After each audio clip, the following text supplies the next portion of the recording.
Selamat sore semuanya. Nah, hari ini kita akan ngobrol tentang ini lagi ya. Ini tentang filsafat ya, teman-teman semua. Ini kita ngobrol salah satu filsafat, tapi yang saya rasa ini filsafatnya ini sifatnya praktis. Jadi kalau selama ini teman-teman mungkin dengar kata filsafat dan berbagai macam kajian diskusinya kok rasanya ini apa sih, ngomongin apa, agak pusing dan lain hal ya. Nah, untuk kali ini teman-teman semua kita bicara tentang stoikisme ini ya, atau filsafat stoa ini sebuah filsafat yang dekat banget dengan diri kita ya. Karena ini adalah tentang eh, perilaku kita sehari-hari gitu ya.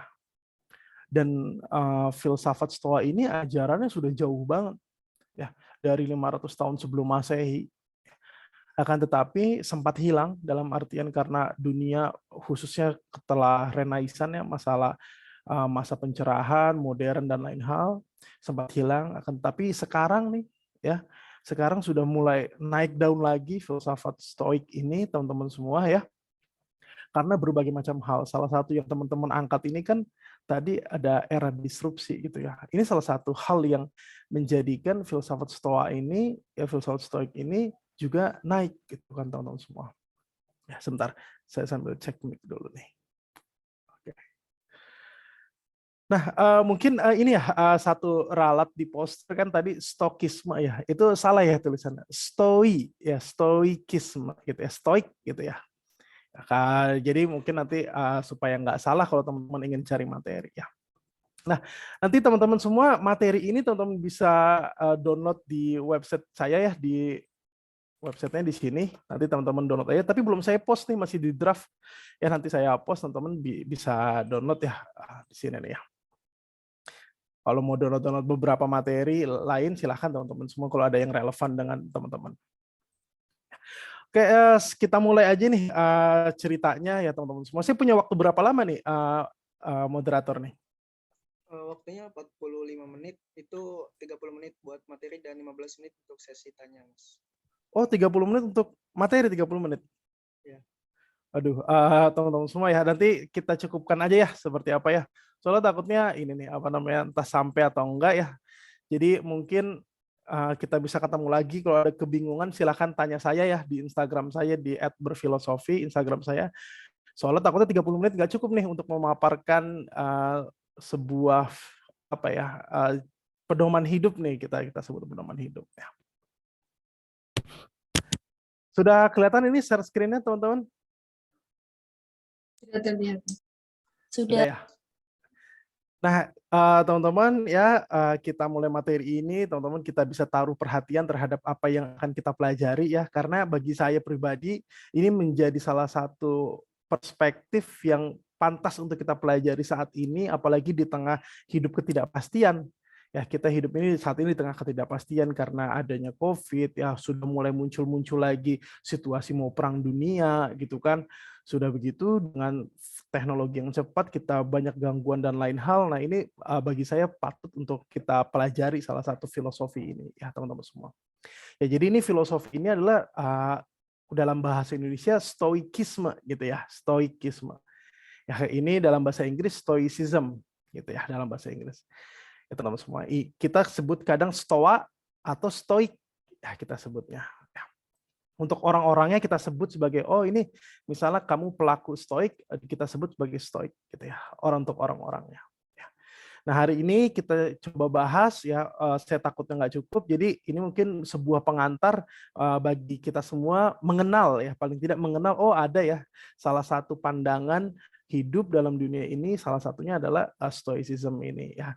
Nanti kalau misalnya ada yang tidak jelas dan lain hal, ada yang kurang, silakan hubungi saya aja teman-teman semua di Instagram atau di website atau di kontak saya yang lainnya. Hari ini kita akan lihat filsafat dalam dimensinya ya, ketika orang-orang banyak banget situasinya di sekolah-sekolah akademik di saat itu ya. Saat itu tuh university seperti Akademia punya Plato, ada Lyceum punyanya Aristotle. Semua orang saat itu apa namanya fokus banget filsafat ini sebagai ilmu ya. Karena saat itu ilmu belum ada ya teman-teman ya. Ya kalau teman-teman ingat Isaac Newton pun dalam bukunya ditulisnya natural philosopher. bukan sebagai saintis karena belum ada ilmuwan. Ya, jadi orang memang sibuk, ibarat kata mah kita sebut orang sibuk banget di laboratorium, gitu kan. Orang sibuk banget nih di laboratorium, orang sibuk banget di sekolah, tetapi lupa mempraktekannya. Nah, Stoa ini salah satu filsafat yang fokusnya mempraktikannya, ya, mempraktikkan apa yang telah dirumuskan di sekolah, di universitas, di laboratorium, gitu ya.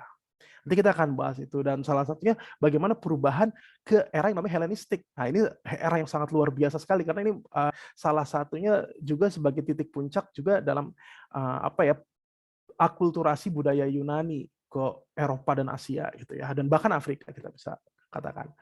Ya, jadi stoicisme sebagai pandangan hidup, sebagai cara hidup, sebagai laku hidup ya teman-teman semua ya.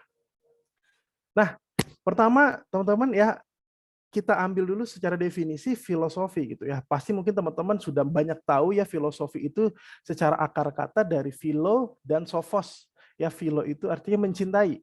Sophos itu artinya bijaksana. Ya, jadi bagi Pitagoras saat itu yang pertama kali mendefinisikan itu bahwa filsafat apa? Filsafat adalah love of wisdom.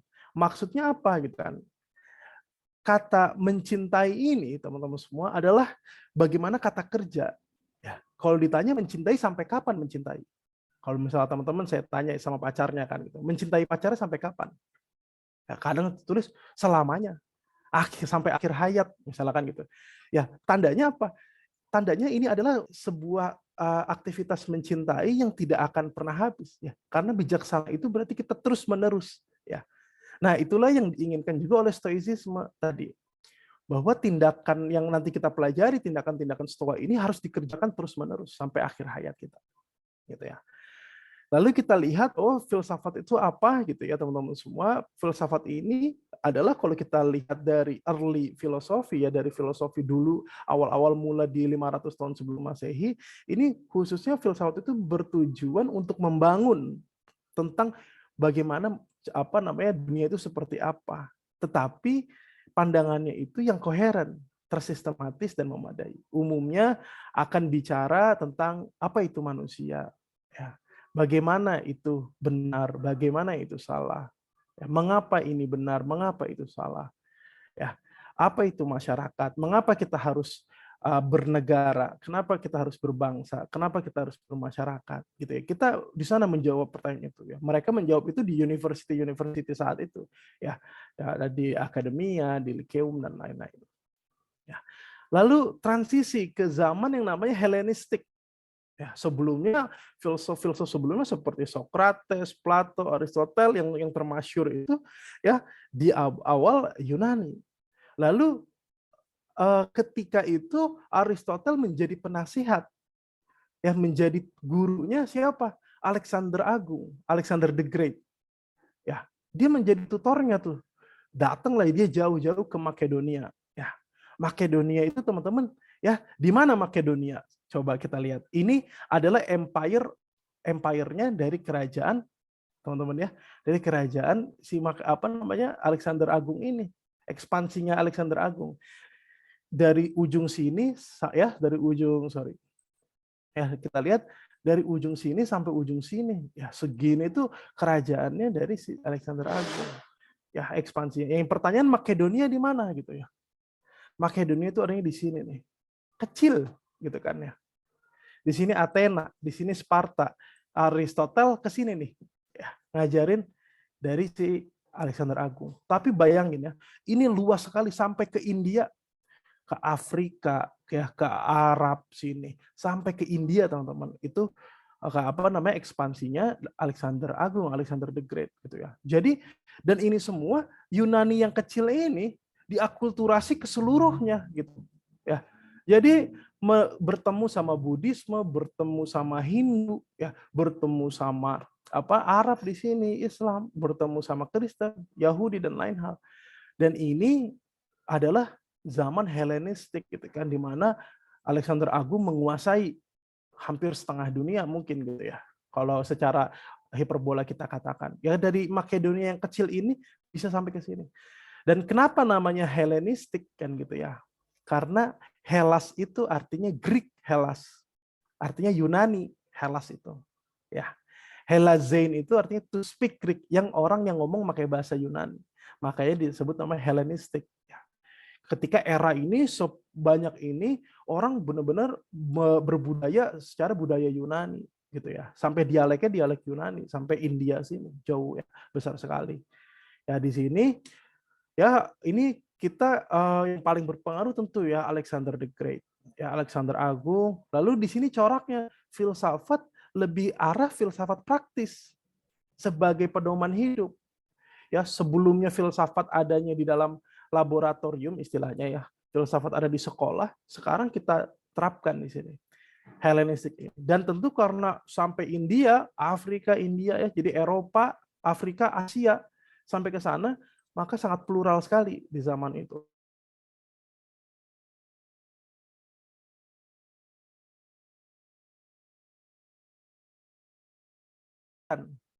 Ada aliran yang namanya Pyrrhonism, itu aliran skeptik.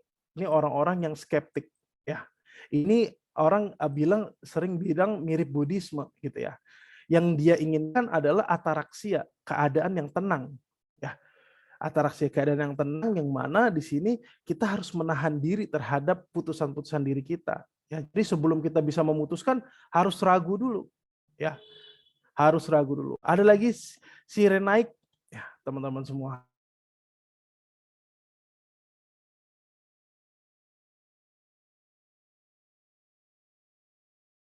Ya, ini hedonisme awal seperti itu. Lalu ada sinik di sini. Nah, sinik ini nanti mempengaruhi yang kita pelajari saat ini, namanya stoik gitu ya. Sinik ini bahwa hidup yang baik itu seperti apa katanya. Ya, hidup yang baik adalah hidup yang kita bisa hidupi dengan kebutuhan yang paling sederhana. Ya, dia katakan seperti itu. Dan sesuai kodrat alamiah, sesuai alam dan lain hal. Kita harus menghilangkan kenikmatan. Hidup harus secara asketik. Asketik ini teman-teman semua ya, kita berupaya untuk menahan kenikmatan. Kita berpuasa ini asketik teman-teman gitu ya. Sekarang kan gini ya, saya berpuasa, saya haus, lapar gitu. Kenapa nggak makan aja? Gitu. Oh, soalnya saya punya nilai yang lebih bagi saya. Ya, misalnya pahala, misalnya apa, sehingga saya puasa gitu. Jadi ada sesuatu yang menandingi dari natural alamiah kita.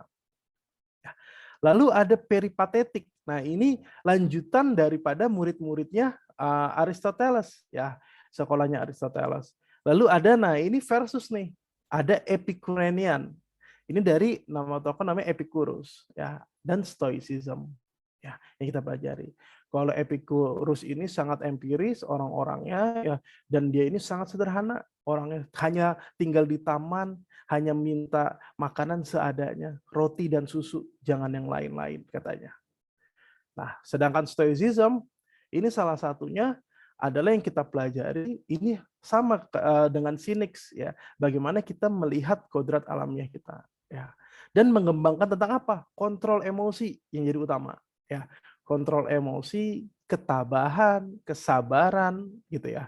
Jangan sampai diri kita tuh dikuasai oleh kehendak orang, oleh emosi dan lain-lain. Nah, itu yang akan kita pelajari, teman-teman semua. Ya. Nah, ini adalah ya sayangnya sudah hancur ya. Ini adalah yang disebut dengan stoik ini. Ya, ini adalah artinya stoa ya. Stoa ini. Nah, ini adalah stoa di sini, teman-teman semua ya. Ini adalah teras tempat di mana Zeno dan teman-temannya berkumpul untuk berdiskusi. Makanya namanya stoa ini. Ya. Ini berasal dari kata stoa poikile ini. Ya. Ini teras di pojok agora. Agora ini alun-alun. Ya.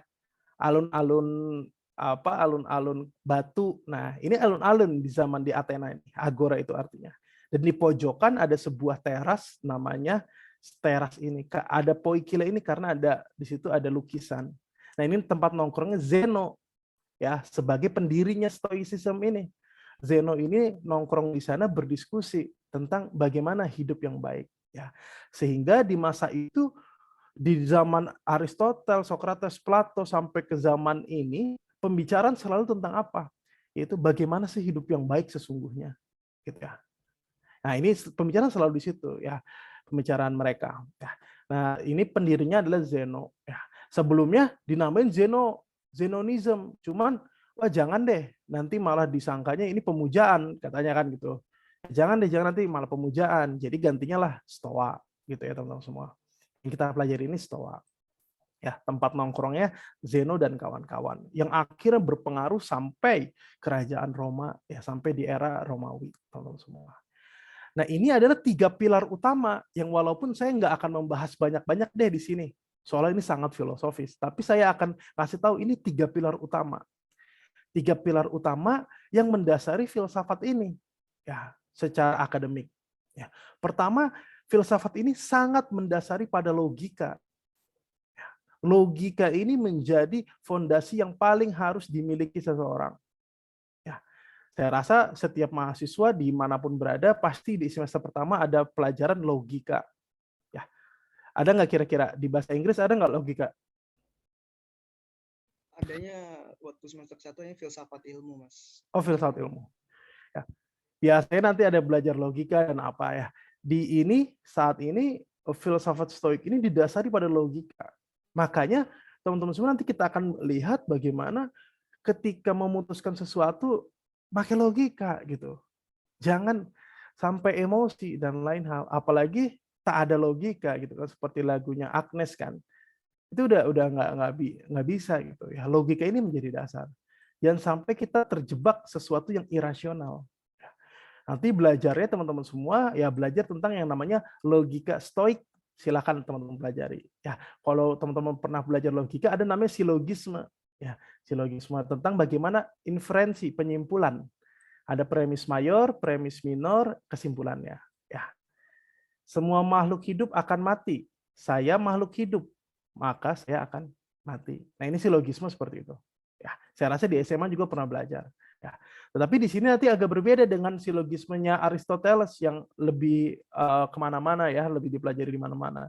Nanti seperti itu. Tetapi yang intinya yang kita bisa pakai adalah bahwa orang-orang Stoa ini berlandaskan logika, teman-teman. Ya, berlandaskan logika dalam seluruh putusan hidupnya. Ya, dalam seluruh putusan hidupnya. Jadi logika ini yang utama.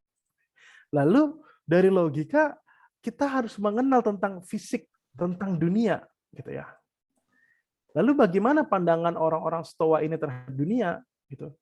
Dia katakan bahwa di dunia ini kita semua, seluruh makhluk, ya teman-teman semua, terikat oleh yang namanya apa? Hukum, ya, hukum alam. Ya. Fate ini kadang kita kan mungkin artikannya takdir ya, tapi fate ini kita sebut sebagai apa? Sebagai alam, ya, kodrat alam, ya. Atau kadang disebut secara religius ini adalah Tuhan, gitu. Bahwa kita terikat oleh hukum ini, gitu kan ya.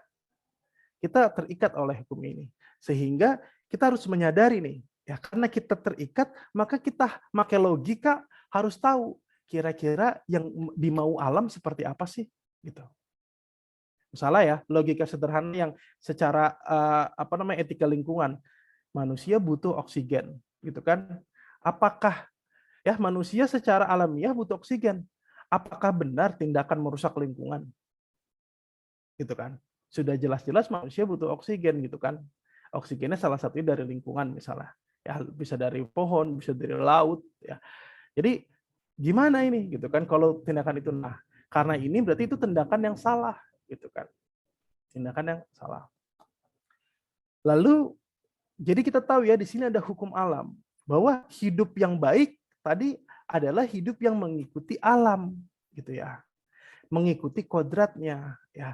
Segala sesuatu adalah subjek terikat oleh hukum alam ini ya. Bahwa semesta alam ini bertindak berdasarkan kodratnya ya. Maka kita semua ini terikat oleh hukum kodrat ini. Ya, jadi seperti itu ya. Jadi logika ini ngapain? Melogikakan apa yang diinginkan oleh alam. Ya. Kalau secara religius kita melogikakan apa yang diinginkan oleh Tuhan. Gitu. Apa sih maunya Tuhan untuk diri kita gitu kan? Lalu ada etik, pilar ketiganya, ya tentang perilaku hidup, gitu ya. Bagaimana kita untuk apa namanya berperilaku ini dalam kehidupan? Katanya setiap perilaku hidup kita harus berdasarkan akal, Ya, berarti berdasarkan logika ini, ya.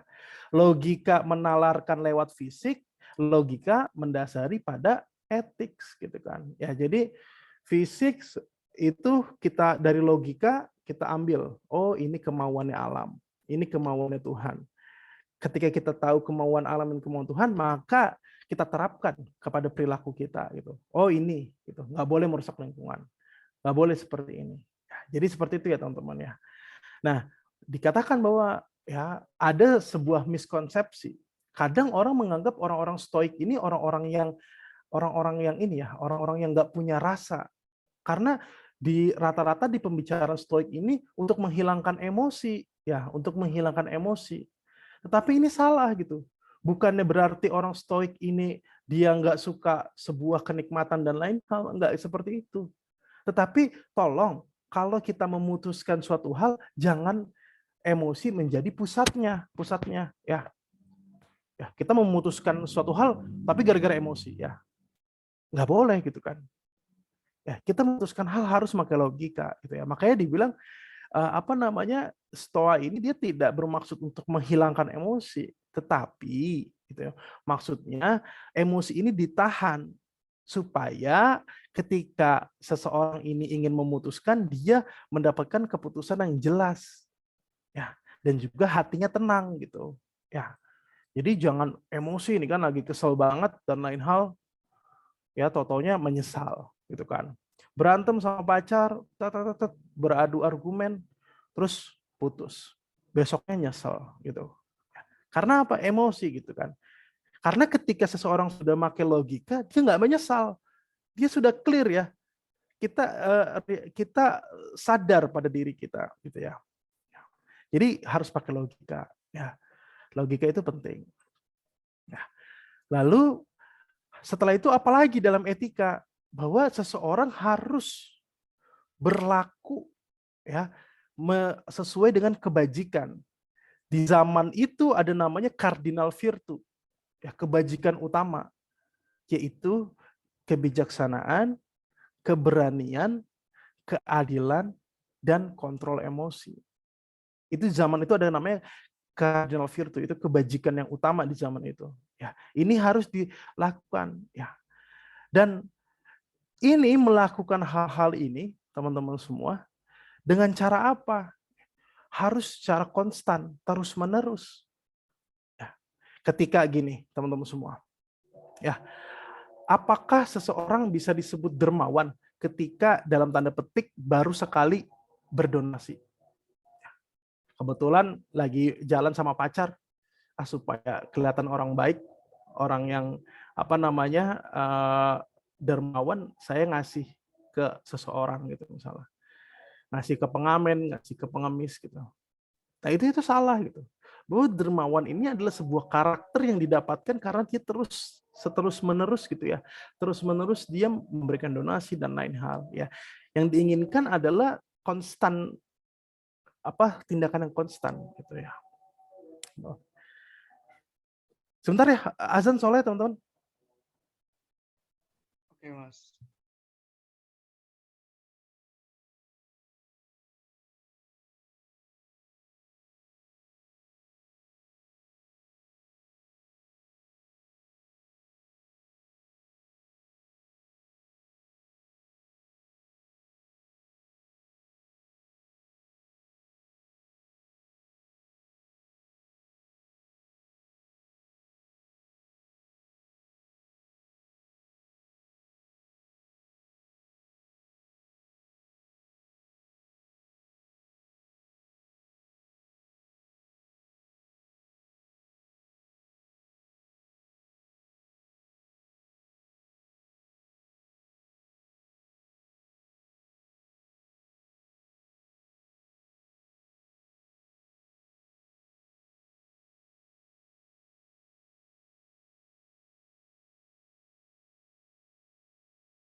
Oke, teman-teman, kita mulai lagi. Ya, jadi ini adalah 3 pilar utama. Ya, nanti mungkin di suatu pertemuan lagi kalau mau membahas ini secara mendalam, kita akan bahas ini secara mendalam. Ya, lalu di Stoicisme menginginkan apa? Tentu di zaman ini ya seluruh sekolah atau aliran filsafat selalu menginginkan namanya kebahagiaan, kesejahteraan. Ya, kebahagiaan dan kesejahteraan.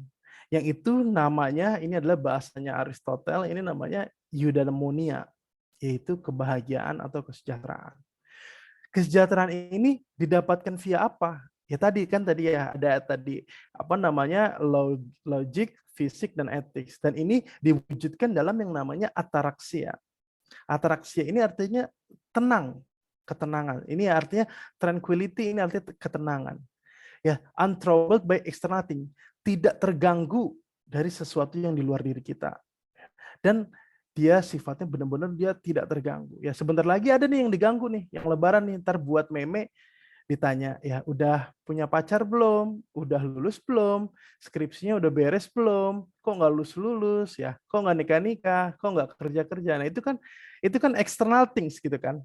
Ya, bagaimana kita tidak terbawa emosi dan tidak terganggu gitu ya. Ini adalah yang diinginkan ya, ataraksia namanya, tranquility, ketenangan gitu ya. Dia tidak terganggu oleh sesuatu ya. Pas mau lebaran apa ngeliat tetangga sebelah, waduh, mobilnya baru, waduh, motornya baru, gitu kan. Kalau kita jadi iri, namanya berarti kita terganggu tuh, gitu kan. Kita terganggu kan berarti kita iri, gitu kan. Nah, kita bagaimana membuat diri kita ini tidak terganggu ya, oleh hal-hal itu, ya. Emosi kita terkontrol dan lain hal. Karena jangan sampai kita sedih karena apa? Karena hal-hal yang di luar diri kita, gitu ya. Di luar kontrol kita, gitu kan. Ya, jadi ataraksi ini penting menjadi dasar yang apa namanya yang harus dimiliki oleh pembelajar-pembelajar Stoa. Ya. Lalu ada apatheia. Ya. Ini ada free from suffering, ya bebas dari rasa sakit, dari rasa dengki, dari rasa iri, dari rasa sedih. Ya. Yang utamanya rasa sedih dari external things, gitu kan. Makanya kita harus autarki atau autarkeia. Kita harus bisa independen. Ya, kita harus bisa independen, gitu ya, teman-teman semua.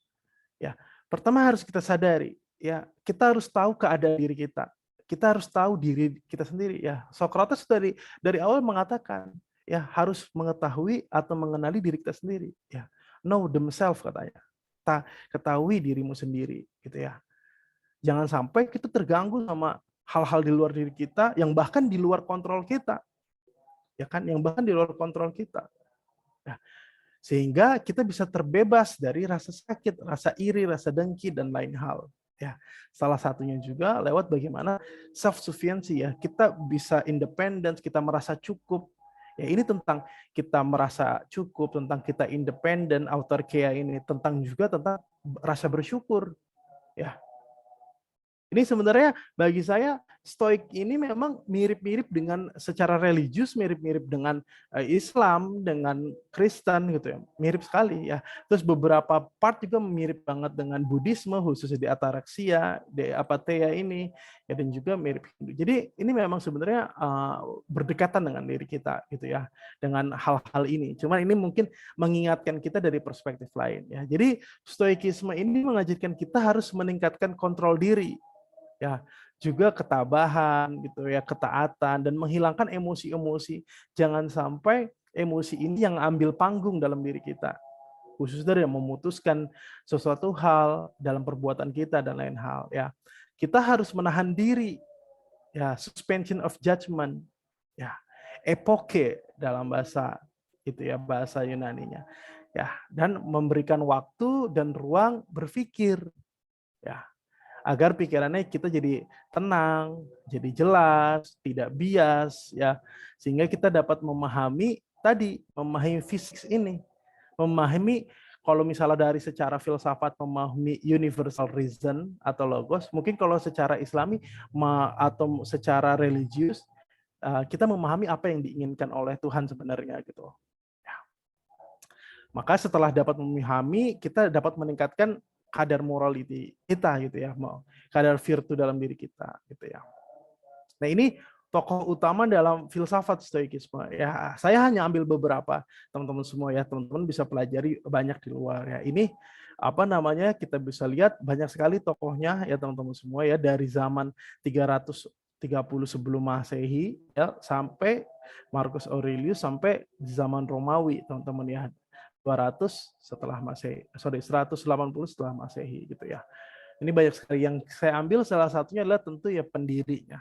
Ya, ada Zeno of Citium. Ini jangan sampai salah nih kalau nge-search di Google, karena kalau nge-search Zeno doang, nanti keluar Zeno of Elea. Ya, Zeno dari Elea berbeda dengan Zeno dari Citium. Citium ini Siprus, saat ini tuh Siprus. Ya. Nah, Zeno ini tadi ya pendirinya Stoa, yang sebelumnya diambil Zenonism terus jadi Stoa. Dia ini sebenarnya dulu pedagang, ya, pedagang di laut gitu teman-teman semua ya. Karena Yunani itu kan dekat laut, teman-teman, di selatan yang Eropa gitu ya. Nah, apa namanya? Kalau teman-teman semua tahu gitu bahwa dia ini ya cukup miskin, sampai akhirnya Zeno ini kapalnya karang gitu kan. Ya, kapalnya karam, jadinya akhirnya apa namanya, dia bingung kemana. Akhirnya dia pergi ke Athena, akhirnya ke toko buku. Setelah ke toko buku ternyata keasikan baca tentang Socrates, ya, baca tentang Socrates keasikan, dia kagum dengan Socrates dan bagaimana kehidupannya. Akhirnya dia menghubungi apa namanya, seorang tokoh, seorang guru namanya Krates. Nah, makanya saya bilang tadi, kenapa Stoik ini berhubungan dengan sinik, karena Krates ini adalah sinik gitu ya, dari aliran sinik. Ya, dia akhirnya belajarlah si Zeno ini. Ya, nah tentu namanya guru dia terpengaruh dan lain hal gitu ya. Tapi kita lihat walaupun Zeno ini dari seorang pedagang kecil, Zeno ini akhirnya menjadi pendiri Stoa, menjadi salah satu tokoh paling berpengaruh di awal era Helenistik, gitu ya, teman-teman semua. Ya. Dari Zeno kita bisa belajar tentang virtu tadi ya, kebijaksanaan, ya keberanian, ya tentang keadilan dan tentang apa namanya, kontrol emosi, ya, bahwa yang terpenting dalam hidup ini yang harus kita ketahui adalah kebajikan. Ya, sorry ini bukan kebijakan ya, kebajikan. Artinya ini virtu, bahasa Indonesia virtu, kebajikan. Ya. Bahwa bagi Zeno manusia itu sebenarnya punya ide bawaan, ya dari lahir udah tahu mana yang baik dan mana yang buruk gitu ya. Dia udah tahu, tetapi tinggal dia aja melakukannya mau atau enggak. Makanya sama dia harus yang namanya kita selalu berbuat bajik, harus diarahkan ke arah sini. Ya. Lalu juga Zeno di sini mengedepankan emosi, ya, bahwa saat berpikir dan memutuskan hilangkanlah emosi gitu. Ya, teman-teman semua. Kita harus tenang, hilangkan emosi dan lain-lain gitu ya. Tentu ini menjadi hal yang bagi teman-teman, ini mah sehari-hari juga kita ketemu ini. Tapi nyatanya masih banyak banget orang yang emosi ya. Kalau kita ngelihat di Instagram, setiap hari ada aja kejadian di lapangan. Ya. Ada kemarin di Instagram Bandung, orang diklakson tiba-tiba sampai marah, sampai ribut gitu kan. Cuman gara-gara diklakson gitu kan.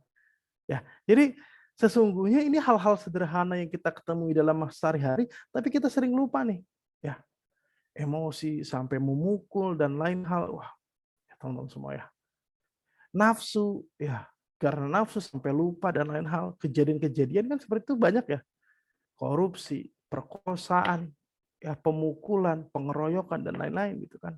Karena memang emosi ini jadi memiliki panggung ya di dalam diri kita, malah kita berikan ruang. Harusnya makanya dihilangkan emosi saat kita ingin berbuat dan memutuskan gitu kan. Lalu kita juga belajar dari Zeno itu tentang koeksisten, tentang hidup harmonis bersama. Bahwa kita harus hidup harmonis. Salah satunya adalah harmonis dengan alam. Ya, Zeno ini mengajarkan sama seperti kalau teman-teman di Asia kenal Taoisme, ya. Dengan kalimatnya yaitu nature knows best. Alam tahu yang terbaik gitu. Ya, makanya kata Zeno pun kita harus tahu nih maksud alam ini maunya apa seperti kita gitu kan, kepada diri kita harus seperti apa. Dengan itu kita bisa hidup harmonis gitu. Ya. Bahwa bagi Zeno, the goal of life, ya tujuan hidup adalah hidup ya sesuai dengan nature, sesuai dengan alam, sesuai dengan kodratnya, gitu ya. Lalu katanya adalah kesejahteraan itu ya kita dapatkan tuh sedikit demi sedikit gitu ya. Jangan kita memikirkan hal yang begitu besar tapi kita nggak pernah kerjakan. Menginginkan begitu besar tapi di luar diri kita gitu ya. Misalnya kita sadar gini, saat ini gaji saya UMR nih gitu ya. Tapi saya pengen banget punya mobil Rubicon misalnya. Hammer Rubicon yang mungkin harga berapa miliar. Gak logis gitu kan. Nggak rasional. Nanti malah keinginan kamu ini, ketidakrasionalan kamu ini malah berakhir kepada apa? Nafsu saya gitu. Malah saya korupsi gitu kan. Malah saya ngeduitin mahasiswa, malah saya mencuri gitu kan. Ya, jadi kita ini harus rasional juga bahwa kesejahteraan ini adalah kita harus sadar ini step by step gitu kan. Kita harus tahu sadar diri gitu ya. Makanya benar betul emosi ini penting banget gitu ya. Apalagi zaman sekarang nih di era disrupsi. Ya kita main Instagram, main Twitter, main sosial media kan ngelihat orang-orang ya. Wah, enak banget lah dia dapat ini. Kok enak banget dia ya. Kita nggak tahu dan lain hal, tapi kita malah iri dan lain hal gitu ya. Akhirnya dengan keirian itu kita malah nggak bisa berpikir jernih. Ya, ada anak kecil, ya kan? Ada anak kecil, dia apa namanya marah-marah ke orang tuanya nggak mau sekolah. Gara-gara apa gitu kan? Gara-gara sepatunya nggak hype bis, sama beda sama teman-temannya. Teman-temannya sepatunya sepatu-sepatu mahal gitu kan, Jordan dan lain hal. Dia malu gitu kan. Nah, ini karena dia nggak bisa berpikir jernih gitu kan ke arah sana gitu ya. Lalu ada tokoh-tokoh lagi, ada Seneca ya, negarawan Roma, seorang penasehat Kaisar Roma Nero, penulis drama Oedipus yang menginspirasi ya Sigmund Freud dalam psikoanalisisnya ya. Nah, Seneca ini disebut sebagai Seneca muda kadang ya, Seneca the younger, Seneca muda ya. Dia juga mengatakan bahwa emosi itu irasional ya. Emosi ini irasional. Maka tugas akal kita adalah bukan untuk mengaturnya, memoderasinya atau apa ya, mengatur dan lainnya, tetapi membasmi kalau bagi Seneca. Ya, bagi Seneca bahkan harus membasmi karena baginya emosi akan menjadi habit atau kebiasaan. Ya. Nafsu itu ketika kita uh, ketika kita wujudkan itu akan demand lagi. At least kita harus seperti itu lagi. Misalnya, ya untuk orang yang terbiasa makan nasinya itu telurnya itu satu untuk berlima, sebelumnya mungkin biasa aja, gitu ya, satu telur untuk berlima. Tapi ketika dia sudah terbiasa, akhirnya makan nasi itu satu telurnya itu satu telur untuk sendiri, akhirnya untuk satu telur untuk berlima dia akan merasa kurang gitu. Ya, jadi adalah ketika ini kita untuk memilih situasi gitu ya, memanajemen emosi dan untuk hal-hal yang buruk sebaiknya kita basmi saja. Karena ketika kita oh ini nggak apa-apa, itu akan menjadi kebiasaan gitu ya. Ya, nggak apa-apa deh sekali ini aja ya. Misalnya ya, tugasnya ada tugas ya kan. Deadline-nya minggu depan. Ntar aja lah. Ya, kamu ngasih sinyal nih, ntar aja lah kamu ngasih sinyal ke tubuh. Tubuhnya jadi akhirnya ya udah males juga lah gitu kan, mau buka laptop juga males gitu. Ntar aja lah. Jadi mengiyakan gitu. Karena tubuh nggak ngerjain tugas itu nyaman gitu kan. Nyaman nggak ngerjain tugas itu enak ya. Apalagi di setujui oleh otak kita. Udah nggak apa-apa, ntar aja kita ngerjain tugasnya. Kita nonton dulu aja gitu, rebahan dulu nonton. Nonton enak banget kan. Tubuh pun merasa nyaman ya. Karena harus disadari gitu kan. Kita ini semua berdasarkan tubuh gitu, reaksi tubuh. Kalau tubuh enak ya aku enak gitu kan. Ya, memang nggak ngerjain tugas itu enak kan gitu ya, tetapi kita nggak melihat nilai di situ, ada nilai sesuatu di balik dari ngerjain tugas ya, untuk mendapatkan nilai baik, mendapatkan IPK baik, menjadi orang yang baik ya, untuk nanti kerja mungkin lebih baik, lebih mudah dan lain hal, ada nilai di belakang gitu. Itu yang sering kita lupakan gitu kan ya. Jadi kita harus bisa manajemen itu gitu ya. Lalu hindari distraksi ya, ini penting banget nih ya. Sekarang ini kita terdistraksi oleh apapun gitu ya.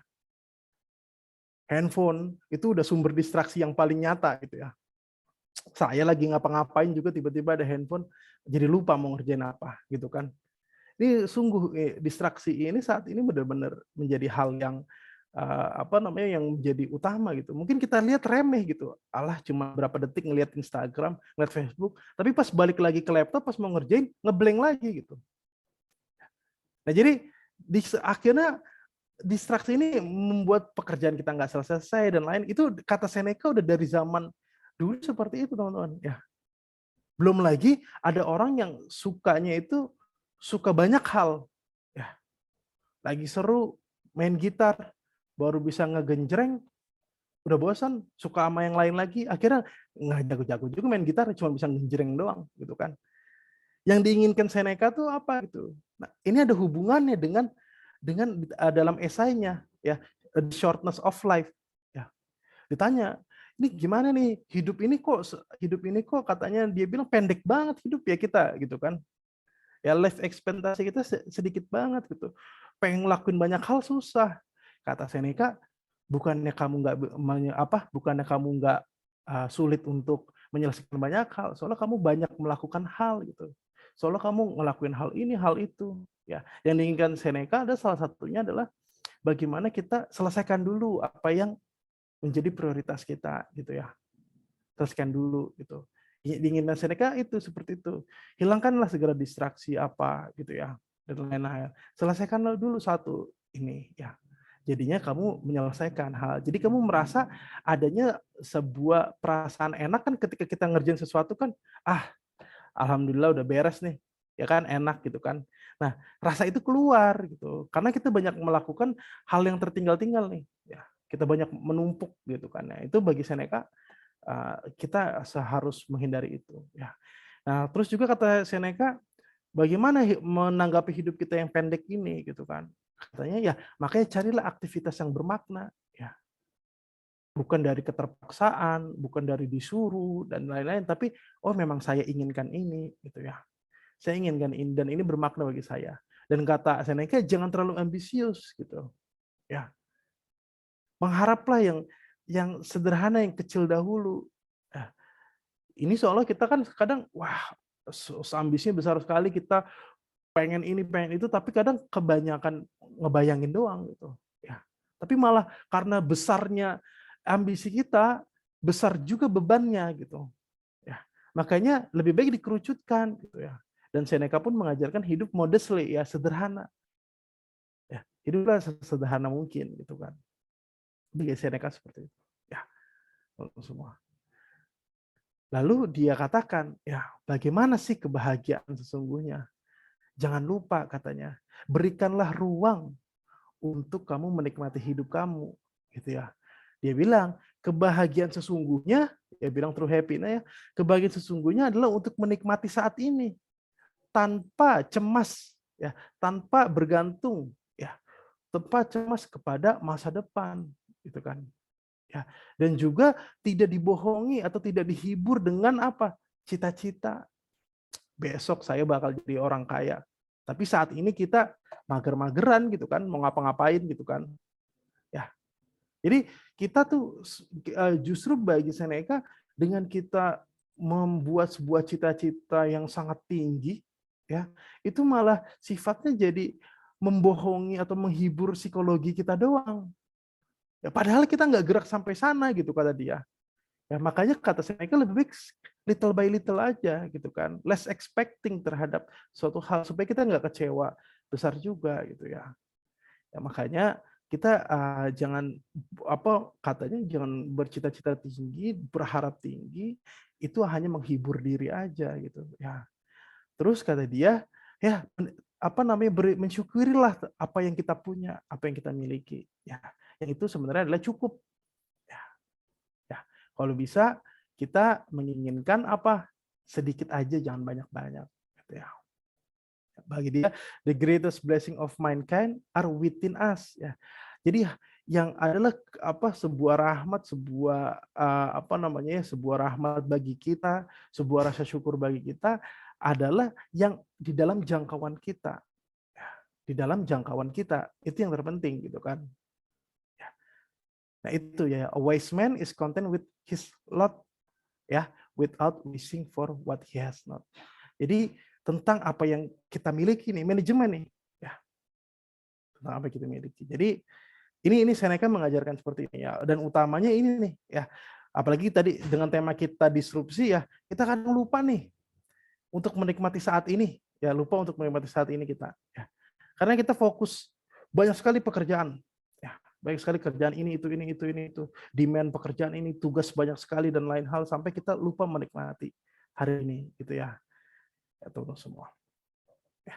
Lalu bagi Seneca, ya, dengan ketika kita berimajinasi sangat tinggi dan lain hal, justru manusia itu banyaknya, ya, banyaknya itu merasakan rasa takut, sakit, itu kebanyakan tuh di imajinasi sendiri. Ya. Sudah dia terhibur oleh imajinasinya, tetapi ketika ingin melakukannya, takut duluan, gitu kan. Ya. Pengen jadi orang sukses, pengen jadi pengusaha sukses, tapi pas mau ngelakuin pertama kali, aduh malu saya, ya. Aduh saya bingung nih, apa gimana caranya ya? Ya, ya. Atau mungkin yang paling ini ya, paling lagu zaman sekarang nih, lagu anak-anak zaman sekarang yang takut tambah dewasa gitu kan. Nah, ini dia udah imajinasi dia tuh apa udah merusak realitanya gitu kan. Itu nggak mungkin dia bisa menghindari kedewasaan gitu kan. Ya, itu pasti dia ketemu saatnya gitu. Tetapi dia udah takut duluan gitu kan. Nah, ini saya rasa banyak diilhami dengan generasi sekarang nih gitu ya. Sehingga mereka kadang suka lebih takut duluan di imajinasinya padahal realitinya oh gitu doang gitu kan. Ya, ngerjain skripsi katanya oh skripsi susah banget ini. Pas sudah ngerjain oh gitu doang gitu skripsi. Tuh. Kan kadang gitu ya. Kita suruh imajinasi kita nih ini ya. Lalu tentang apa ya? Waduh, udah 5 menit lagi ya. Lalu tentang keberuntungan ini gitu ya, bahwa keberuntungan ini adalah bukan sebuah keberuntungan, tetapi keberuntungan itu ketika apa namanya terjadi itu ketika preparation meet opportunity, ketika apa yang telah kita siapkan ketemulah kesempatan. Maka yang jadi poin adalah persiapan ya. Kita udah nyiapin belum nih? Nah, pengen cepat lulus udah nyiapin belum nih? Ya jangan-jangan kita berharap doang nih cepat lulus kan nggak mungkin gitu kan ya. Nah ini ada Epictetus, ya tokoh lagi namanya Epictetus. Ya. Epictetus ini dulu budak teman-teman semua. Ya, budak dan budak ini menginspirasi sampai ke tokoh Kaisar Roma namanya Marcus Aurelius. Epictetus ini teman-teman semua sangat mempengaruhi di Stoicisme ini. Ya teman-teman semua. Ya bahwa tentang dia jadi budak ini, dia merasa diri dia kan jadi budak di zaman itu nggak punya hak, nggak punya apa-apa. Ya akhirnya yang dia ajarkan salah satunya bagi kita sekarang kita pahami adalah menerima keadaan. Ya, menerima keadaan ini adalah menjadi yang utama. Kadang kita susah menerima keadaan. Kenapa saya dilahirkan oleh keluarga miskin? Kenapa saya lahir hitam nih? Gitu ya. Sedangkan saat ini yang cantik itu yang putih gitu kan. Yang ganteng itu yang putih gitu kan. Kenapa saya lahir dengan ini misalnya disabilitas dan lain hal gitu ya. Epictetus itu dulu seorang budak sampai akhirnya jadi seorang tokoh pemikir yang sangat berpengaruh di Stoicisme. Ya, salah satunya adalah yang mungkin kita bisa pelajari adalah tentang menerima keadaan. Ya, kita nggak ada sesuatu hal itu yang kita mau. Ya, kita lahir itu dari sesuatu hal yang kita tidak tahu gitu kan teman-teman semua ya. Jadi kita harus bagaimana mengontrol segala harapan kita ya yang ada apa yang sesuai dengan jangkauan diri kita gitu ya teman-teman semua. Lalu ada yang terakhir ini tokoh yang akan saya bahas Marcus Aurelius ini Kaisar Roma ya dalam bukunya The Meditation udah ada bukunya nih banyak nih di Indonesia nih ya teman-teman bisa ini sebenarnya buku The Meditation ini nama lainnya buku ini to himself untuk diriku sendiri sebenarnya ya ini soalnya ini diary. Ya, ini soalnya diary ini diary yang ajaran Stoa ini yang sangat terinspirasi dari Epictetus dari seorang budak tadi, ya teman-teman ya. Di sini apa namanya Marcus Aurelius ini mengajarkan kita adalah bahwa lagi-lagi ya bahwa selalu diulang dalam Stoicisme harus menekankan logis dan rasional, ya. Lalu berdasarkan alam nih, segala sesuatu dari alam dan akan kembali kepada alam sesuai waktunya. Dan yang terakhir adalah being a good man. ya, bahwa kita harus hidup penuh dengan kebajikan. Yang nama bahasa Yunani itu arete gitu ya, sampai kita menjadi seseorang yang virtu atau yang bajik seperti itu ya. Teman-teman semua. Wah, mungkin sebenarnya masih panjang ya teman-teman semua ya. Tapi karena waktunya mungkin habis ya, nanti teman-teman bisa baca ya sambil kita diskusi aja. Gitu ya. Ini untuk tema penjelasan sesuatu tentang disrupsinya stoicisme, teman-teman bisa baca yang setelah ini ya. Tentang ini ya, tentang bebas dari ini dan lain hal gitu ya. Tapi yang ingin saya katakan adalah satu kalimat terakhir yang saya ingin katakan terhadap situasi disrupsi saat ini, teman-teman ya, semua hal sedang didisrupsi. Ya. Bahkan ya teman-teman semua, diri kita terdikte seluruhnya dengan teknologi. Ya. Tiba-tiba lagi ngobrol, wah kayaknya enak ya, pengen punya gitar nih. Tiba-tiba di Instagram kita, di Facebook kita keluar iklan gitar, gitu kan. Padahal kita baru ngomong, gitu kan, nggak nyari gitar. Tandanya apa? Segala sesuatunya saat ini kita banyak didikte. Ya, Internet of Things ya, IoT ini mendikte kita, gitu ya. Nah, di sini akhirnya teman-teman semua bahwa jangan sampai kita terdikte oleh itu, gitu ya. Salah satunya, gitu ya, terdikte oleh segala teknologi dan lain hal yang justru mengeliminasi rasionalitas dari diri kita, gitu ya. Apalagi kalau ternyata itu perbuatan buruk dan lain-lain, gitu ya.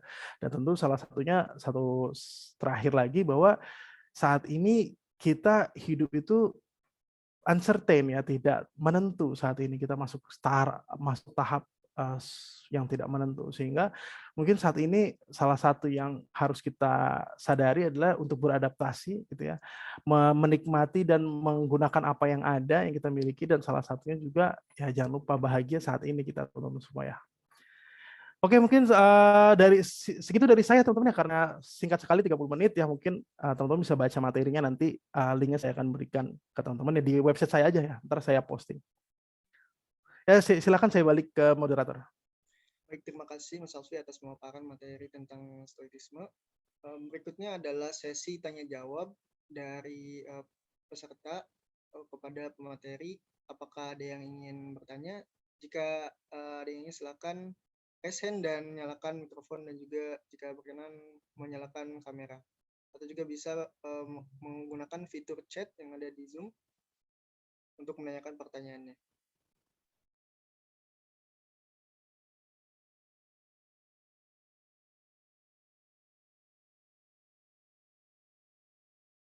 Baik, sudah ada dua penanya mungkin yang pertama dari kawan Agung terlebih dahulu. Silakan kawan Agung.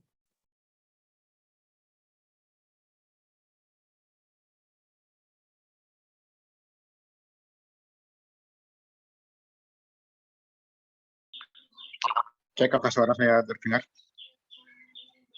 Terdengar. Ya, terima kasih moderator.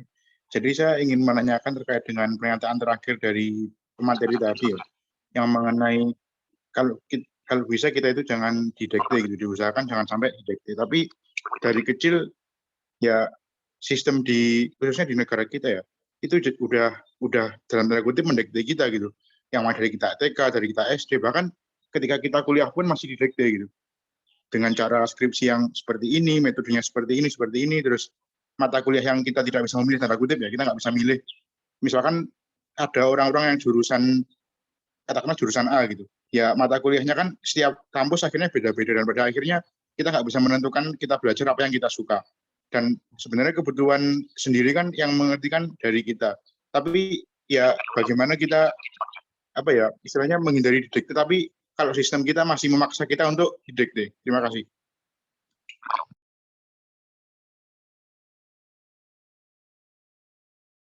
Baik, bisa langsung dijawab oleh Mas Alfi. Oh ya, oke, kalau langsung. Ya, jadi tentu ya kalau kayak gitu kita harus dalam artian harus melawan sistem itu ya. Tentu teman-teman semua ya harus disadari itu punggawa-punggawa dari stoicisme itu punggawa-punggawa yang kontroversial ya. Apalagi Seneca itu kontroversial sekali gitu ya. Teman-teman, belum lagi siapa? Epictetus, dia seorang budak ya. Epictetus seorang budak ya teman-teman semua. Bagaimana dia melawan perbudakannya itu ya, akhirnya menjadi salah satu tokoh yang sangat berpengaruh, yang bahkan menginspirasi kaisar Roma, Marcus Aurelius yang menjadi 5 kaisar terbaik dari Roma gitu ya. Jadi intinya adalah tentang melawan ya teman-teman semua. Melawan dengan apa? Tetap dengan logika, dengan argumentasi gitu ya. Kita harus menaikkan argumentasi ke fakultas dan lain-lain gitu ya.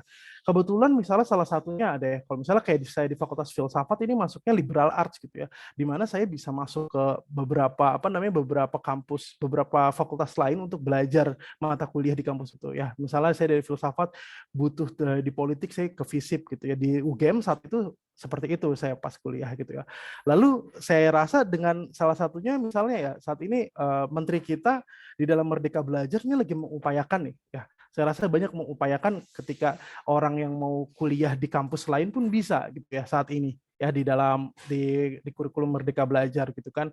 Mau di fakultas lain bisa di Merdeka Belajar, bahkan mau implementasi langsung di magang bisa. Akan tetapi memang saat ini kebanyakan ya khususnya sebagian besar itu masih belum siap ya, masih belum siap dalam artian SDM ya, manajemen di fakultas. Tetapi ada niatan di Menteri Pendidikan kita saat ini ke arah sana gitu ya. Saya nggak tahu kondisinya di UB seperti apa ya teman-teman semua ya. Tapi karena waktu itu saya di filsafat dan di UGM saat itu 2011 itu sudah bisa untuk pindah kita ke fakultas lain gitu. Tapi kalau untuk kampus lain nggak bisa gitu ya. Nah jadi itu. Terus permasalahan jadi salah satunya adalah spirit melawannya ini gitu ya. Tetapi melawannya jangan hanya mengandalkan emosi, bukan emosi yang jadi pusatnya gitu. Tetapi bagaimana argumentasi rasionalnya gitu ya. Itu penting sekali gitu ya. Saya rasa di Indonesia pun cocok dengan gaya-gaya liberal art seperti itu ya, teman-teman semua. Apalagi saat ini teman-teman semua ya, bagi saya ilmu itu udah boundary-nya atau batasannya di mana sih ya. Makanya saya salah satu pas S2 ini saya membuat sebuah komunitas namanya Cita Indonesia ini ya, Center of Interdiscipliner gitu. Ya karena di situ saya kajian-kajian yang ada anak kedokteran yang ingin belajar tentang misalnya saat ini ada biopolitik gitu kan, ada bioethics gitu yang ingin belajar itu, ada anak teknologi yang mau belajar apa, itu saya senang di daerah sana gitu ya. Makanya saya rasa di dalam sistem ini dari diri kita bisa melawan secara rasional gitu ya. Kalau merasa ini tidak baik bagi kita, ini tidak sesuai bagi kita, silahkan gitu ya.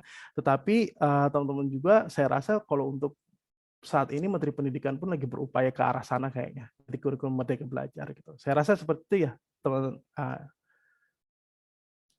Mas Agung ya. Baik, Pak kawan Agung, jawaban yang diberikan oleh Mas Alfi sudah menjawab pertanyaannya.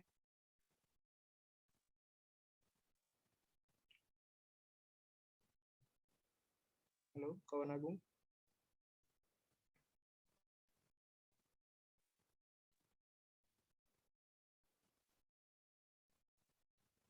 Mungkin kita anggap sudah terjawab. Kita lanjut ke penanya berikutnya, yaitu dari kawan Wahyu. Silakan kawan Wahyu untuk memberikan pertanyaannya. Oke, terima kasih Mas Moderator. Salam Mas Alfi, kita ketemu lagi di kelas filsafatnya teman-teman. Di Brawijaya juga kita punya, ini out of topic dikit gitu ya, di Brawijaya juga kita punya JCFS, itu pusat studi yang membahas dari berbagai macam sisi, tetapi masih ranahnya ranah sosial sih, kita belum masuk ke ranah-ranah yang natural science, walaupun saya juga orang natural science, tapi mainnya ke sana gitu, karena sosial ekonominya. Sekarang masuk ke topik tadi, saya tertarik dengan yang terakhir tadi, bahwa Internet of Things gitu ya Mas Alfi ya, jangankan yang terkatakan, yang ada di pikiran pun tuh kadang muncul. Saya sampai apa ini muncul di lini masa Facebook, muncul di iklannya Google itu kan kadang ada iklan gitu ya. Kemudian di Instagram dan sebagainya. Setelah saya ingat-ingat, saya nggak pernah muncul, nggak pernah ngomong, nggak pernah ngetik atau apa. Ini fenomena apa itu, Mas? Jangan-jangan kita sudah benar-benar masuk dalam suatu kondisi kita terpenjara oleh hal tersebut. Monggo dibahas dan bagaimana solusi agar kita bisa keluar dari kondisi tersebut. Terima kasih.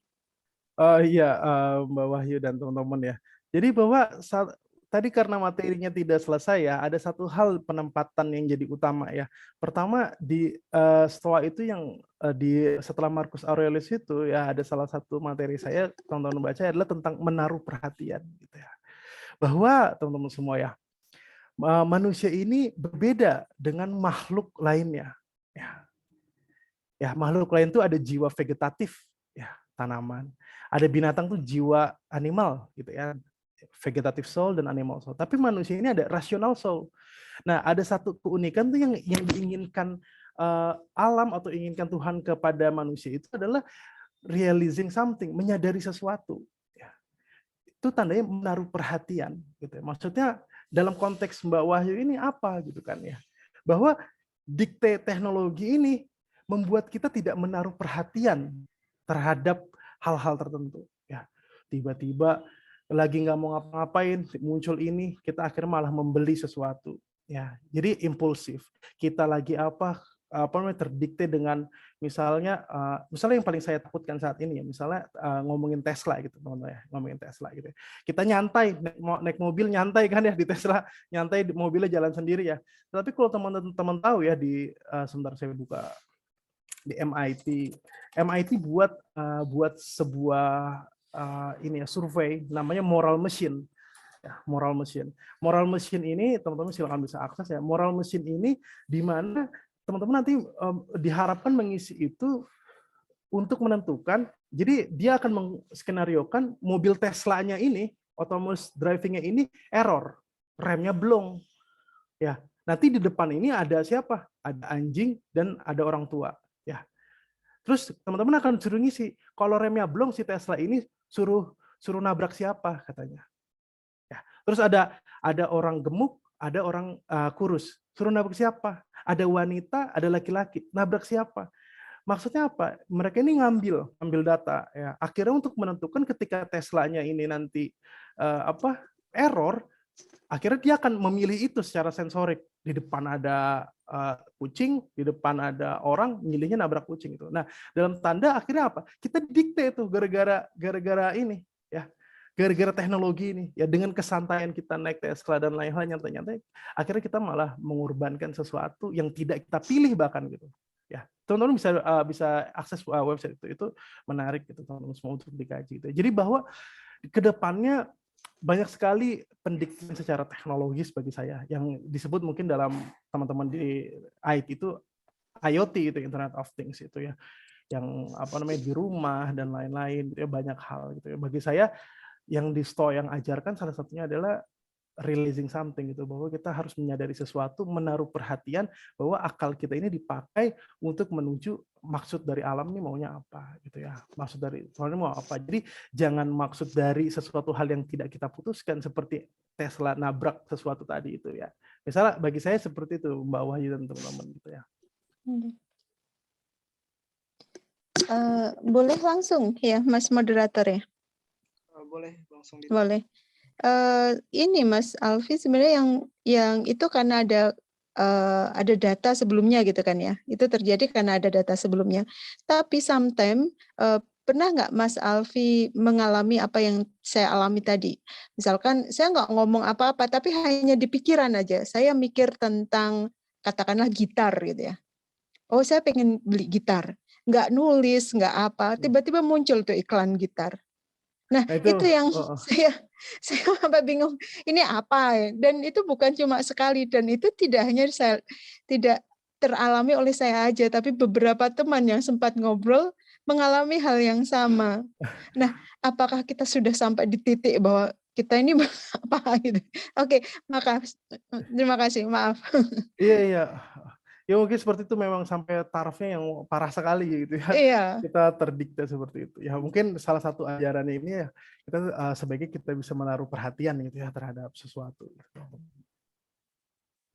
Menaruh perhatian lebih. Oke, paham. Walaupun itu sometimes nggak bisa dilogikakan gitu kan ya. Iya, betul. Kejadian itu. Oke, makasih Mas Alfi. Ya, sama-sama Mbak. Saya kembalikan ke Mas moderator. Makasih Mas. Terima kasih kawan Wahyu atas pertanyaannya. bagi peserta lain yang ingin bertanya, silahkan menggunakan raise hand, menyalakan kamera dan mikrofon, atau juga bisa menggunakan fitur chat untuk menanyakan langsung. Nah, ini ada pertanyaan dari Bambut, ya. Lebih tua mana antara Stoa dengan ajaran agama yang pernah ada gitu ya? Ya mungkin kita harus tahu dulu agama mana gitu kan ya. Tapi kalau kita lihat teman-teman semua, kita tinggal lihat dari timeline-nya aja yang tadi saya katakan timeline mulanya dari Zeno itu sekitar berapa? 350 ya. Bentar. Sekitar ya 350 sebelum Masehi gitu ya. Sehingga kita bisa urutkan dengan agama yang menurut teman-teman apa namanya yang pilih teman-teman saat ini gitu ya. Tapi kalau kita lihat Stoa ini banyak persilangannya juga dengan beberapa agama gitu, cara berpikirnya teman-teman semua ya. Bahkan ada yang bilang mempengaruhi agama tertentu, ada yang bilang juga terinspirasi dari agama tertentu gitu ya.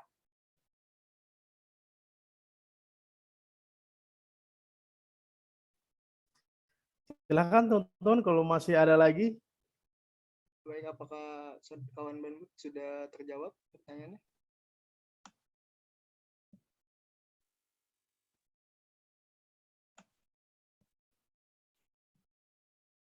Nah, kita anggap sudah terjawab. Dari kawan-kawan lain, apakah ada pertanyaan lain yang ingin ditanyakan? Oke, ada kawan Wisnu yang ingin bertanya. Silakan kawan Wisnu. Oke, terima kasih, Moderator. Mas Alfi, mungkin saya mau bertanya. Kebetulan saya sempat berdiskusi dengan salah satu pengajar di STFT. Nah, itu sejarahnya sejarah Stoa itu ada bersinggungan dengan gereja Katolik, di mana konflik sejarahnya adalah bagaimana Stoa itu menolak ajaran gereja karena kan tentang kenaikan ya. Jadi itu saya kurang tahu. Jadi dalam sejarahnya itu kan Stoa kan termasuk yang tertua. Namun ada keputusan sejarah di dalam pasca Romawi runtuh. Nah, apakah ini ada pengaruh dengan akhirnya menghegemoninya sebuah agama, jadi sebuah agama yang akhirnya juga filsafatnya oleh filsafat Aristotelian atau Platonik, atau memang ada kebangkitan secara filsafat yang lain yang akhirnya mengalahkan Stoa itu sih. Iya, Mas Wisnu ya. Jadi memang ketika pasca Romawi itu ada decline dari Christianity sebenarnya si Stoa ini, maka berakhir kan gitu ya. Maka berakhir. Utamanya adalah teman-teman semua adalah bagaimana ya Christianity saat itu bisa kita katakan ya dia sangat platonik gitu kan. Ya, bahkan teman-teman semua ya kalau teman-teman tahu Aristoteles itu hilang karyanya di zaman itu. Aristoteles itu hilang karyanya. Ya, Aristoteles itu nanti ketemunya itu di Bizantium, di dunia Muslim. Ya, jadi kenapa saat itu? Karena situasinya adalah tentang situasi teologis, gitu kan ya. Apalagi kalau orang-orang Helenis itu sangat empiris, gitu kan, sebagian. Ya, sedangkan saat itu Katolik saat itu adalah lebih ke arah ide-ide bawaan seperti idealisme Plato gitu kan. Makanya Plato itu yang diambil. Kalau kita lihat Aquinas aja, Thomas Aquinas itu dianggap pembangkang gitu karena Aquinas dia sangat Aristotelian gitu kan.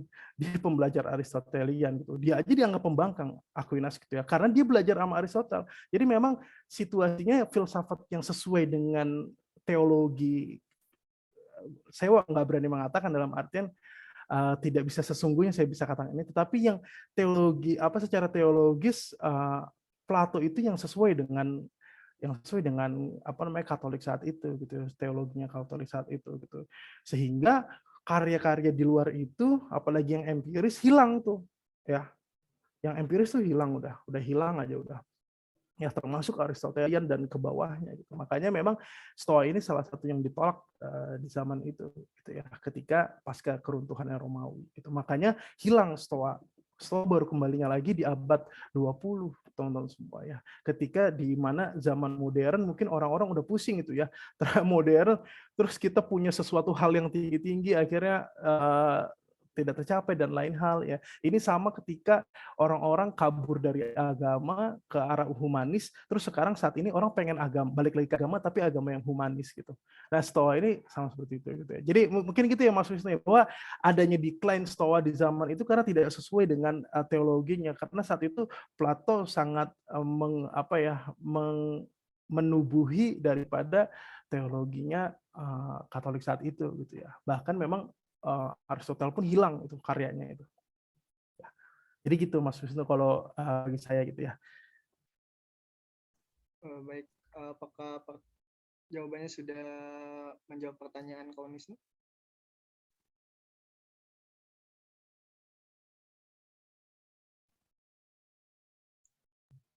Kalau kawan Wisnu, apakah jawabannya sudah menjawab pertanyaannya?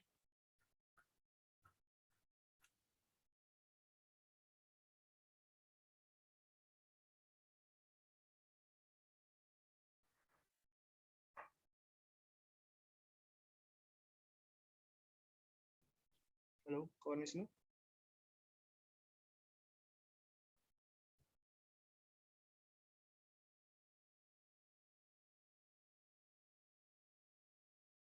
Mungkin ada gangguan dari kawan Wisnu.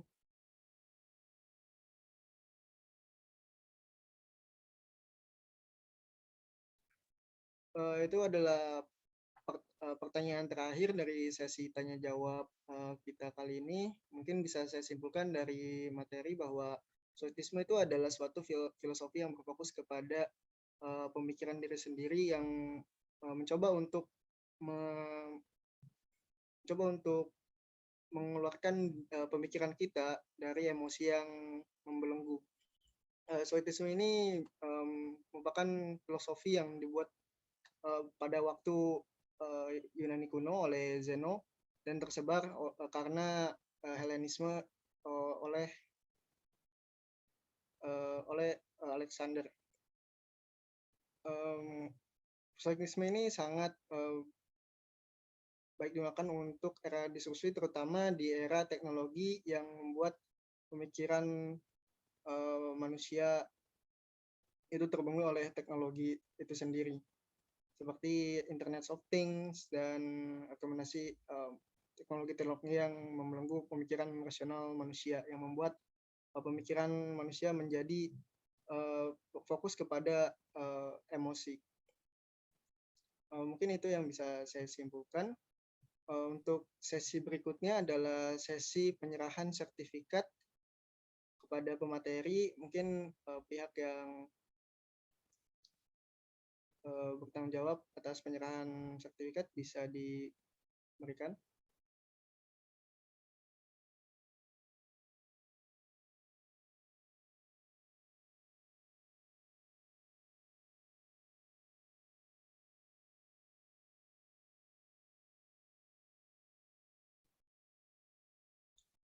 Oke, Mas Alfi mungkin bisa memberikan pose terbaiknya untuk foto dengan sertifikatnya.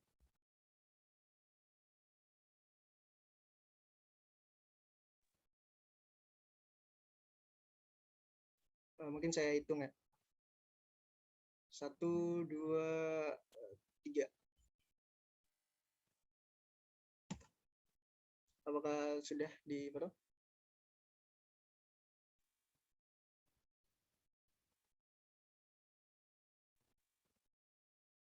Oke. Mungkin itu dari saya sebagai moderator. Sebelumnya saya minta maaf jika ada kekurangan. Dan terima kasih kepada Mas Alfi yang sudah memberikan materi pada kesempatan kali ini. Kami harap ke depannya Mas Alfi bisa memberikan ilmunya lagi kepada anggota-anggota Forkima Pelar. Mungkin dengan materi yang sama atau mungkin materi yang berbeda. Berikutnya saya kembalikan lagi kepada MC Pava. Baik, Sebelumnya, saya ucapkan terima kasih kepada Mas Alfi Pratama selaku pemateri yang telah memberikan materi, yang telah menjabarkan materi, dan juga menjawab pertanyaan-pertanyaan dari kawan-kawan semua. Dan juga tidak lupa saya sampaikan terima kasih kepada kawan Rifki yang sudah menjadi moderator pada acara Ngaji Ilmu sore hari ini. Nah, sebelum kita menutup acara pada sore hari ini, ada baiknya kita adakan sesi dokumentasi terlebih dahulu. Jadi kepada kawan-kawan yang tidak terkendala jaringan maupun device, bisa dipersilahkan untuk segera on-cam. Pada sesi dokumentasi ini akan saya berikan kepada panitia. Kepada panitia saya persilahkan untuk memandu. Baik, kepada teman-teman yang belum on-cam, dipersilahkan untuk on-cam terlebih dahulu.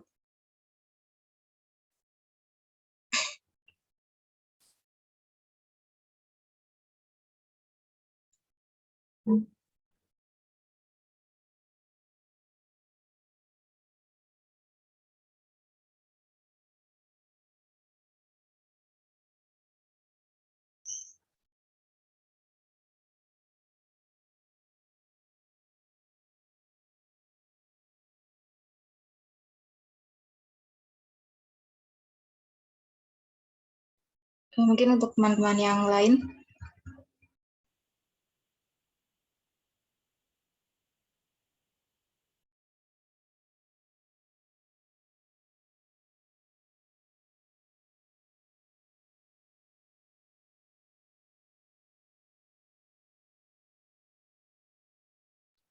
Baik, untuk sisi dokumentasi akan saya pandu, saya hitung 1, 2, 3. Baik, mungkin bisa berganti gaya. Saya hitung kembali 1, 2, 3. Mungkin sudah cukup, saya kembalikan kepada MC. Baik, terima kasih kepada panitia yang telah mengambil alih sesi dokumentasi dan memandu dengan baik. Nah, karena tadi acara kita dibuka dengan berdoa, maka alangkah baiknya jika acara pada sore hari ini kita tutup dengan doa lagi.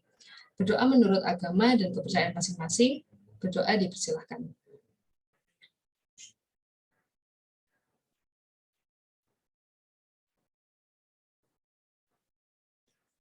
Berdoa tidak pernah usai, namun dapat dicukupkan. Baik, saya Fafa selaku Master of Ceremony pada sore hari ini mohon pamit undur diri.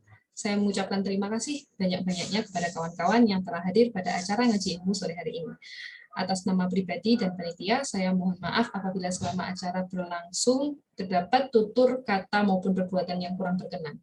Saya akhiri dan wassalamualaikum warahmatullahi wabarakatuh. Sampai jumpa di lain kesempatan. Terima kasih. Terima kasih semuanya. Assalamualaikum. Waalaikumsalam. Waalaikumsalam. Ya, Terima kasih. nanti materinya saya berikan ya ke ini MC ya. Oke, Mas. Terima Oh, ya. kasih, Mas. Terima kasih. Assalamualaikum, Ya. izin live. Terima kasih, Mbak Wahyu. Terima kasih, Rek. Waalaikumsalam. Terima kasih semuanya. Wih sih. Menurutmu, Mas? Untung nggak ada masuk ya, tapi kok tiba-tiba bahas agama di akhir-akhir. Oh, nggak apa-apa lah. Loh, kan relasinya juga kan bahas tentang sejarah. Iya. Nggak salah. Kan tak pancing-mancing itu di grup. Lagi sibuk atau di bengkel, lagi diganggu. Ya wis, hargai aja. Udah. Berarti lebih baik. Nggak gitu dong. Yalah. Masa mengundang ini chaos. Di chat Siti tanya, mudik nggak kau? Enggak lah, apa yang mudik? Nah, kamu mudik nggak sama aku nu? Kedioyoan. Ngapain Bakar-bakar komunitas budaya aku kok begitu.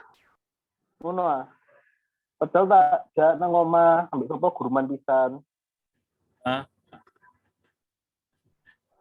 Ya sebelumnya aku terima kasih ke kawan-kawan sudah mengisi materi, menjadi membuat acara ini. Ntar bikin lagi kawan-kawan ya. Udah kata bijak aku ya. Oke, Mas.